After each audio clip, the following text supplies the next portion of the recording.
கர்த்தருடைய பரிசுத்த நாமத்துக்கு ஸ்தோத்திரம் உண்டாவதாக. இன்றைய தேவ வாக்கு சங்கீதம் 116:7. என் ஆத்துமாவே கர்த்தர் உனக்கு நன்மை செய்தபடியால் நீ உன் இளைப்பாறுதலுக்கு திரும்பு. ஹல்லேலூயா. கர்த்தர் நம்முடைய வாழ்க்கையில அவர் நன்மை செய்தபடியினால் நாம் இளைப்பாற வேண்டும் என்று கர்த்தர் விரும்புகிறார். இளைப்பாறுதல் என்றால் என்ன தேவ பிள்ளைகளே, வாலிப பிள்ளைகளே? ஓய்வு இருக்கிற ஓய்ந்து இருக்கணும்.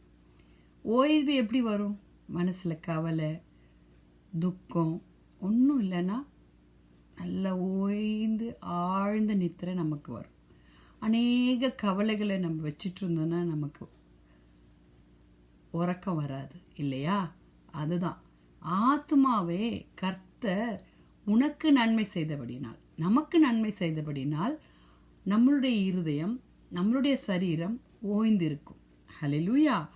மத்தேயு 11:28 வருத்தப்பட்டு பாரம் சுமக்கிறவர்களே, நீங்கள் எல்லோரும் என்னிடத்தில் வாருங்கள், நான் உங்களுக்கு இளைப்பாறுதல் தருவேன். ஹல்லேலூயா. ஏசப்பா இளைப்பாறுதல் தராரு. அவரு நமக்கு ரெஸ்ட் கொடுக்கிறார். அப்படி இருக்கும் பொழுது யாருக்கு? சும்மா இருக்கிறவங்களுக்கு இல்லை, வருத்தப்பட்டு பாரம் சுமக்கிறவர்கள், கண்ணீர், கவலை, துக்கம், தோல்வி. நான் ஒவ்வொரு நாள் இதுதான் சொல்லிட்டு வரேன். இந்த உலகத்துல நமக்கு போராட்டம் உண்டு. உலகத்தை ஜெயிக்கிற ஜெயம் கர்த்தர்கிட்ட மட்டும்தான் வரும். அல்லேலூயா.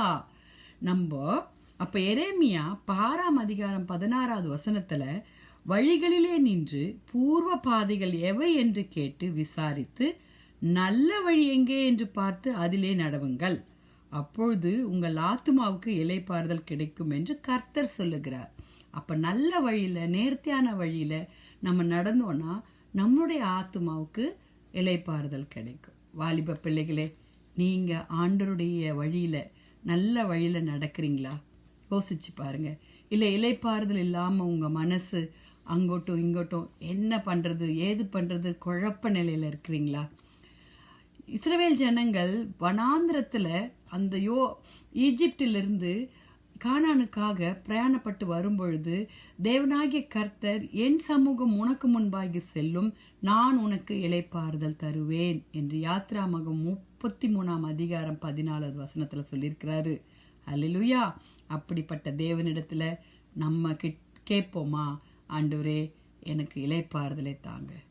ஆண்டவரே, எனக்கு ரெஸ்ட் தாங்கப்பா. என் இருதயத்துக்கு எனக்கு ரெஸ்ட் தாங்க ஆண்டவரே. நான் அமைதியா இருக்க எனக்கு கிருபை தாங்க ஆண்டவரே. கேட்கலாமா? துதிகளின் மத்தியில் வாசமாய் இருக்கிற எங்கள் பரலோக தேவனே, அப்பா, அருமையான இந்த அதிகாலை வேலைக்காய்மை நன்றியோடுமை துதிக்கிறோம். எங்களுக்கு இளைப்பாறுதல் தாங்க ஆண்டவரே. எங்க மனசு இளைப்பாறுதல் அமைதி இல்லாம தவிச்சிட்டு இருக்கிறது ஏசப்பா. ஆண்டவரே, ஒவ்வொரு வாலிப பிள்ளைகளும் அநேக விதமான போராட்டங்களில் இருக்காங்கப்பா.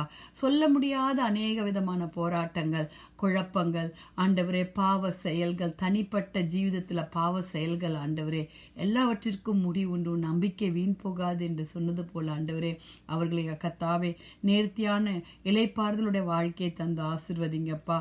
ஒவ்வொரு ஊழியக்காரர்களுக்கு இளைப்பாறுதலை தாங்க ஆண்டவரே. நல்ல நித்திரையை தாங்கப்பா. ஆண்டவரே, வியாதிஸ்தரைகளை நம்முடைய கருத்துல ஒப்பு கொடுக்கிறோம் ஆண்டவரே. அப்பா, ஸ்தோத்திரம். உலகத்தில் இருக்கிற ஏழை எளிய ஜனங்களை நம்முடைய கருத்துல ஒப்பு கொடுக்கிறோம். தேவைகளோடு இருக்கிறவர்களை நம்முடைய கருத்துல ஒப்பு கொடுக்கிறோம் ஆண்டவரே. வாக்குத்தத்தம் பண்ணியதெல்லாம் அப்பா, உம்முடைய இளைப்பாறுதல் இஸ்ரவேலின் தேவன் அருளிய ஆண்டவரே கர்த்தாவே அருளிய இளைப்பாறுதல் எங்களுக்கு வேண்டும் ஆண்டவரே.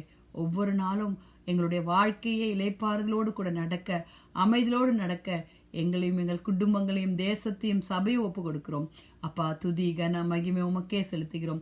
மீட்பர் இயேசுவின் மூலம் ஜெபம் கேளும் பிதாவே. ஆமேன், ஆமேன். Praise the Lord.